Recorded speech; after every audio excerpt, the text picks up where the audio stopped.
Do you know that just 6 years after a boy from the desert vowed to change his country, he actually did? I'm about to walk you through the part of history they won't tell you, but Uncle Sam will. So hit that subscribe button. It was September 1st, 1969. A 27-year-old army captain named Muammar Gaddafi led a bloodless coup that would change Libya forever.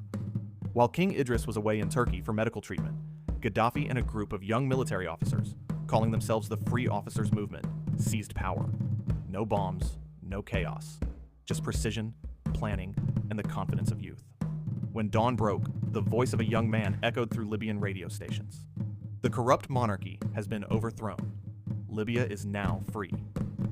That voice belonged to Gaddafi, barely out of his 20s, yet already the most powerful man in the nation. He didn't declare himself president. Instead, he called himself brother leader of the revolution. And for the first time in modern history, Libyans saw a leader who looked, spoke, and lived like them. He shut down foreign military bases. He nationalized the oil industry.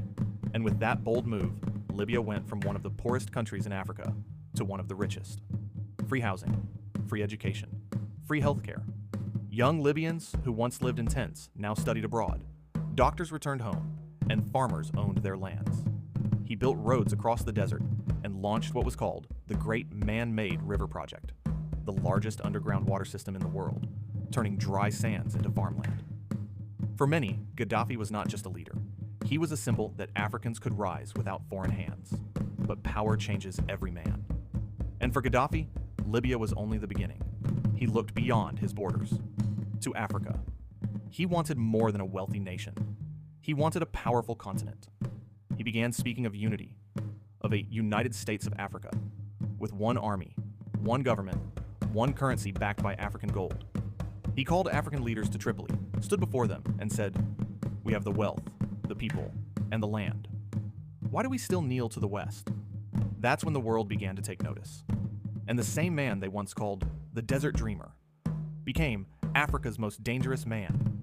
But to millions, he was a hero. A man who gave Libya pride and dared to give Africa a future. This was no longer just a revolution. It was the rise of the King of Kings. Follow Tales by Uncle Sam as we uncover how his dream for Africa turned into the battle that cost him everything. In part 3.